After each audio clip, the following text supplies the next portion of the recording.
RCB ಗೆಲುವಿಗಾಗಿ ಅಭಿಮಾನಿಗಳು ಪೂಜೆ ಪುನಸ್ಕಾರದಲ್ಲಿ ತೊಡಗಿದ್ದಾರೆ. ಆರ್ಸಿಬಿಗೆ ಬೆಂಬಲಿಸುವಂತೆ ಡಂಗೂರ ಸಾರಿದ್ದಾರೆ ಗ್ರಾಮಸ್ಥರು. ದೊಡ್ಡಬಳ್ಳಾಪುರ ತಾಲೂಕಿನ ತಿರುಮಗೊಂಡನಹಳ್ಳಿಯಲ್ಲಿ ಡಂಗೂರ ಸಾರೋ ಮೂಲಕವಾಗಿ ಆರ್ಸಿಬಿ ಗೆಲುವಿಗಾಗಿ ಅಭಿಮಾನಿಗಳೆಲ್ಲರೂ ಕೂಡ ಪ್ರಾರ್ಥಿಸಿ, ಎಲ್ಲರೂ ಕೂಡ ಆರ್ಸಿಬಿಗೆ ಬೆಂಬಲವನ್ನ ಸೂಚಿಸಿ ಅಂತ ಡಂಗೂರ ಸಾರೋ ಮೂಲಕವಾಗಿ ಗ್ರಾಮಸ್ಥರಿಗೆ ಅರಿವು ಮೂಡಿಸುವಂತಹ ಕೆಲಸವನ್ನ ವಿಭಿನ್ನ ರೀತಿಯಲ್ಲಿ ಮಾಡಿದ್ದಾರೆ ದೊಡ್ಡಬಳ್ಳಾಪುರದಲ್ಲಿ.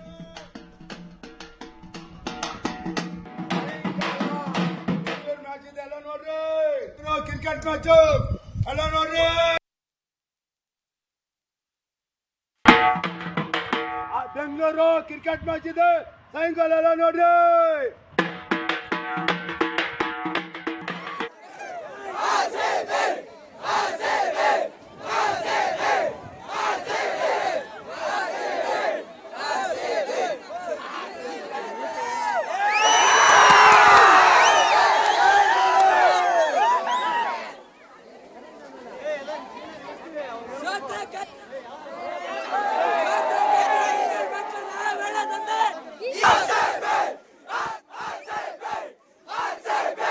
ಇಂಡಿಯನ್ ಪ್ರೀಮಿಯರ್ ಲೀಗ್ ಇವತ್ತು ಆರ್ಸಿಬಿ ಹಾಗೂ ಪಂಜಾಬ್ ಕಿಂಗ್ಸ್ ನಡುವೆ ಫೈನಲ್ ಪಂದ್ಯ. ಇಡೀ ರಾಜ್ಯದಲ್ಲಿ ಇವತ್ತು ಆರ್ಸಿಬಿ ಗೆಲ್ಲಬೇಕು, ಈ ಸಲ ಕಪ್ ನಮ್ದಾಗಲೇಬೇಕು ಅನ್ನುವಂತಹ ಜೋಶ್ ಎಲ್ಲೆಡೆ ಇವತ್ತು ಜನರ ಮನಸ್ಸಲ್ಲಿದೆ. ಇವತ್ತು ಕಾಲೇಜಿನ ವಿದ್ಯಾರ್ಥಿಗಳು ಸಹ ಇವತ್ತು ಆರ್ಸಿಬಿ ಇವತ್ತು ಕಪ್ ನಮ್ದಾಗಬೇಕು ಅಂತೇಳಿ ಇವತ್ತು ಜೋಶನ್ನ ತೋರಿಸ್ತಾ ಇದ್ದಾರೆ. ಆರ್ಸಿಬಿ ಪರವಾಗಿ ಘೋಷಣೆಯನ್ನ ಕೊಡ್ತಾ ಹುಮ್ಮಸ್ಸನ್ನ ಉತ್ಸಾಹವನ್ನ ತೋರ್ತಾ ಇದ್ದಾರೆ. ಇವತ್ತು ಚಿಕ್ಕಬಳ್ಳಾಪುರದ ಇವತ್ತು ಬೆಸ್ಟ್ ಕಾಲೇಜಿನ ವಿದ್ಯಾರ್ಥಿಗಳು ಇವತ್ತು ಆರ್ಸಿಬಿ ಪರ ಘೋಷಣೆಯನ್ನ ಕೊಡ್ತಾ ಆರ್ಸಿಬಿ ಈ ಬಾರಿ ಕಪ್ ಗೆಲ್ಲಲೇಬೇಕು ಅನ್ನುವಂತಹ ಆಶಯವನ್ನು ವ್ಯಕ್ತಪಡಿಸ್ತಾ ಇದ್ದಾರೆ. ಇವತ್ತು ಆರ್ಸಿಬಿ ಪರ ಈ ಜೋಶ್ ಸಖತ್ತಾಗಿದೆ. ಯಾಕೆ ಇವತ್ತು ಏನಾಗ್ಬೇಕು ಅಂತ ಆರ್ಸಿಬಿ ಕಪ್ ಯಾವತ್ತು ನಮ್ದೇ ಇರಬೇಕು. ಇವತ್ತು ಅಷ್ಟೇ, ನಾಳೆನೂ ಅಷ್ಟೇ, ಪ್ರತಿ ಸಲಿನೂ ನಮ್ದೇ ಇರಬೇಕು.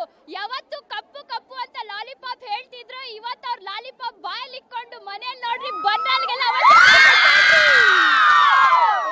ಯಾವ ರೀತಿ ಜೋಶ್ ಮನೆ ಮಾಡಿದೆ ಇವತ್ತು ಕಾಲೇಜ್ ವಿದ್ಯಾರ್ಥಿಗಳೆಲ್ಲ ಇವತ್ತು ಮ್ಯಾಚ್ ನೋಡೋದಕ್ಕೆ ಯಾವ ರೀತಿ ಕಾತರದಿಂದ ಎಕ್ಸೈಟೆಡ್. ಎಕ್ಸಾಮ್ ಬಿಟ್ರು ಪರವಾಗಿಲ್ಲ, ಆರ್ಸಿಬಿ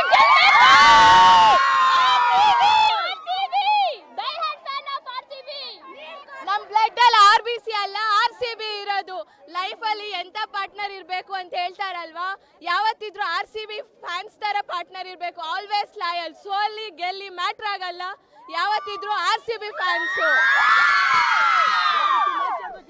17 ವರ್ಷದಿಂದ ನಾವು ಸೋತಿರ್ಬೋದು, ಆದ್ರೆ ಇದು 18ನೇ ಸೀಸನ್. ಈ ಸಲ ಕಪ್ ಮಾತ್ರ ನಮ್ದೇ.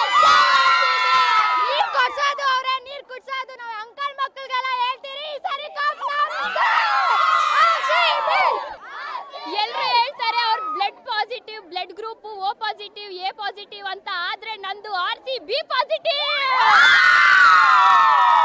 ಇದಿಷ್ಟು ಇವತ್ತು ಕಾಲೇಜಿನ ಹೆಣ್ಣು ಮಕ್ಕಳು ತಮ್ಮ ಜೋಶನ್ನ ತೋರ್ತಾ ಇವತ್ತು ಆರ್ಸಿಬಿ ಈ ಸಲ ಕಪ್ ನಮ್ದೇ ಆಗ್ಬೇಕು ಅನ್ನೋಂಥ ಜೋಶನ್ನ ಇವತ್ತು ವಿದ್ಯಾರ್ಥಿಗಳು ವ್ಯಕ್ತಪಡಿಸ್ತಾ ಇರುವಂಥದ್ದು. ಕ್ಯಾಮರಾಮ್ಯಾನ್ ಪ್ರಕಾಶ್ ಇದೆ, ಮುದ್ದು ಕೃಷ್ಣ, ಪಬ್ಲಿಕ್ ಟಿವಿ, ಚಿಕ್ಕಬಳ್ಳಾಪುರ.